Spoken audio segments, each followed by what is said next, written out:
ख़बरें गर्म हैं कि बुशरा बीबी को माफ़ी मिल रही है।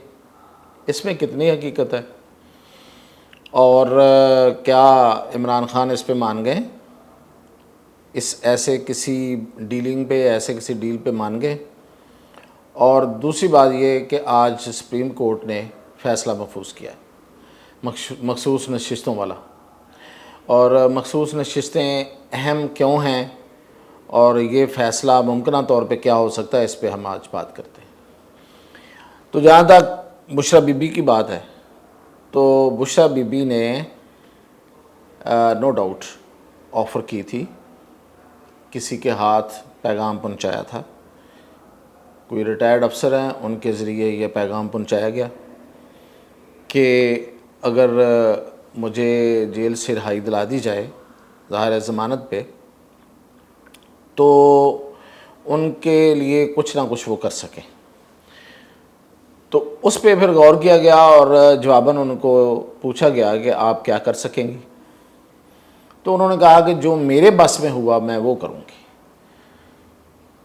तो इस पे फिर जवाब हो गया। क्यों जवाब हुआ? इसलिए जवाब हुआ कि भाई आपके बस में है क्या।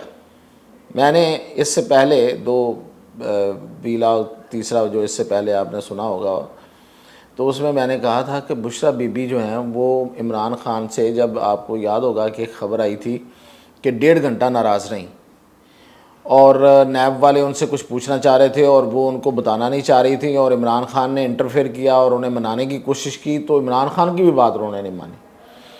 और फिर इवन जो उनको मिलने आई हुई उसकी अपनी बेटियां थी बुशरा बीबी की, उनसे भी उसने वहाँ मुलाकात नहीं की और बाहर जाके मुलाकात की।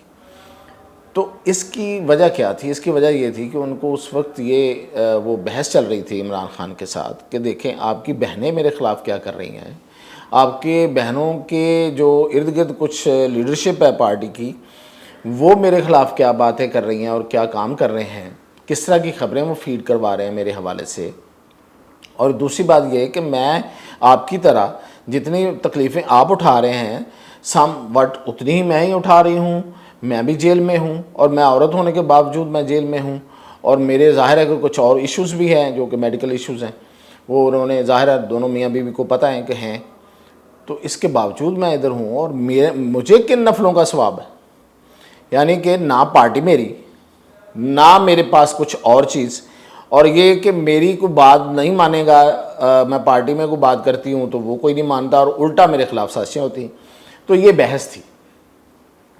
इसी के मद्देनज़र फिर ये फ़ैसला हुआ कि जब आपके हाथ में है कुछ नहीं, ना पार्टी आपके हाथ में है, ना बाहर आप आएंगी तो आपकी कोई बात मानी जाएगी और जो भी बात मानी जाएगी वो इमरान खान की मानी जाएगी, तो फिर हम आपके साथ डील क्या करें। डील का देखें, डील असल में है क्या?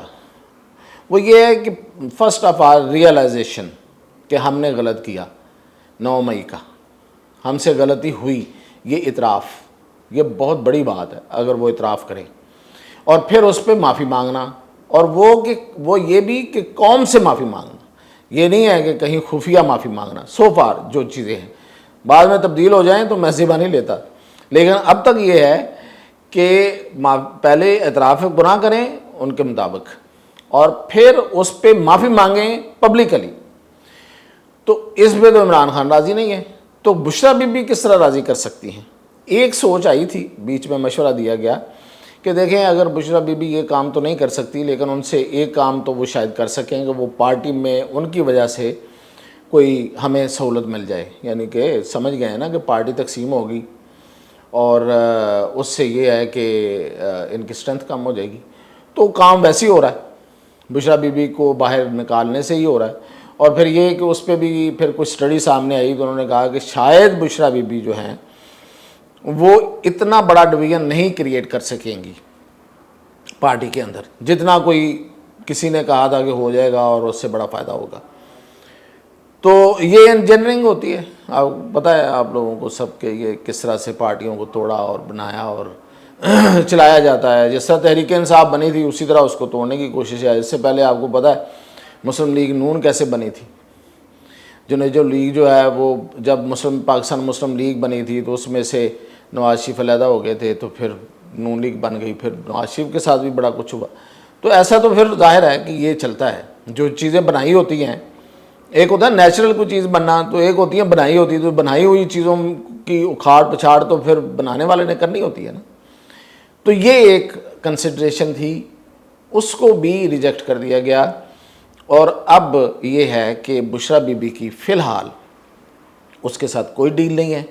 और ये जो सारी खबरें हैं कि उनके साथ डील हो रही है और उन्होंने कहा है कि मेडिकल ग्राउंड्स पे मुझे ज़मानत दी जाए और को उनकी बॉडी में कुछ सोजिश आ रही है तो इसलिए वो रह नहीं सकती, ये सारी बातें ठीक हो सकती हैं। जो उनके मेडिकल इश्यूज़ हैं या उनके जो ज़ाहिर है कि जेल काटना कौन सा आसान काम है, बहुत मुश्किल काम है।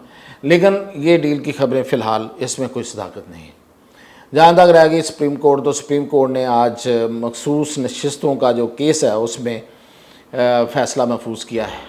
तो अब तक जो रीडिंग है, मैं तो अपनी रीडिंग बता रहा हूँ, कोई इतला तो हो नहीं सकती। जजेस के माइंड को कौन जान सकता है, किसी के माइंड को तो नहीं जाना पहचाना जा सकता कि वो क्या फ़ैसला देंगे। लेकिन जो रीडिंग है वो ये है कि अदालत इस वक्त बड़ी मुश्किल में फंसी हुई है। नंबर 1, ये सीट्स जो तकसीम की गई, यानी कि जो पीटीआई की सीट्स होनी चाहिए थी जो कि नहीं हो सकी कानूनन, तो अब वो दूसरी पार्टियों में तकसीम की गई, इसलिए कि हाउस को इनकम्प्लीट तो नहीं रखा जा सकता। बंदे तो सारे के सारे आने हैं जो हाउस की स्ट्रेंथ है, कौमी असम्बली जो है उसकी स्ट्रेंथ जो है, तो आइन कहता है। तो अब वो तकसीम की गई। अब जजेस का ने किस तरह से ये फैसला करना, वो फंसे हुए हैं कि ये वाली सीटें अगर हम इसको तकसीम को ख़त्म करते हैं कि ये किसी और को नहीं दी जा सकती, तो फिर उनको भी तो नहीं जा सकती ना। कानून बहुत बड़ी दीवार लेके खड़ा होता है उनके रास्ते में, कि उनको भी नहीं, यानी कि पीटीआई को भी नहीं जा सकती, सुन्नी इत्तेहाद कौंसिल जो है। तो अगर उनको नहीं जा सकती तो फिर क्या किया जाए इनका? क्या ये तकसीम ही ना हो, यानी कि ये लोग पार्लियामेंट में ना आए? अगर वो नहीं आएंगे तो नंबर पूरा नहीं होगा, और नंबर पूरा नहीं होगा तो एक आइनी बहरान होगा। तो अब अदालत उसमें क्या कर सकती है? अदालत इसमें क्या कह सकती है कि नहीं इनको जो पीटीआई को दे दें हर सूरत? वो भी नहीं कह सकती। तकसीम इसी तरह रहने दें, बहुत मुश्किल है, बहुत से जजेस इसके ख़िलाफ़ हैं कि इस तरह रहने दें।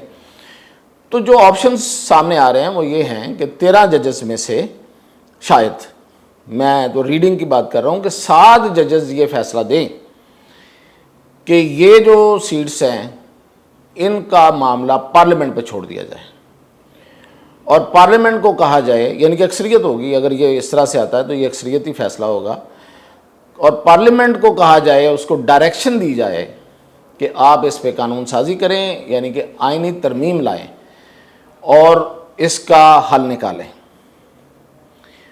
और वो जाहिर है कि दोनों अपोजिशन और हुकूमत मिलेंगे तो होगा।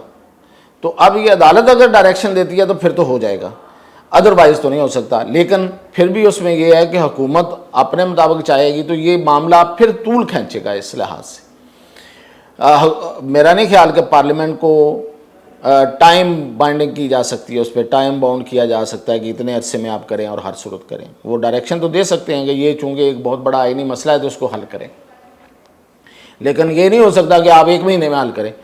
तो 1 महीने में अगर नहीं हल होता तो पार्लियामेंट को क्या कर लेंगे, तो इन्हें अदालत तो नहीं लगा सकते। तो एक तो ये सूरत अगर बनी। दूसरा ये कह सकते हैं कि जी ठीक है, हम इसको वापस ले जाते हैं और 3 दिन देते हैं दोबारा पीटीआई को वो ऐसी जमात को ढूंढे कि जो जमात जो है वो रजिस्टर्ड हो और जिस पे कोई इतराज़ ना हो, तो उसमें जाके फिर उनको वो सीटें मिल जाएं।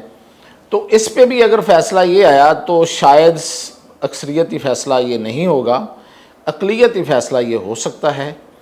तो अक्सरियती फ़ैसला शायद यही होगा कि पार्लियामेंट की तरफ रुजू किया जाए, क्योंकि सीटें तो उनके पास, नून लीग और बाकियों के पास जो तकसीम की गई थी वो उनके पास नहीं रह सकेंगी। अब तक की यही अपडेट है, मज़ीद आपको अगले व्लॉग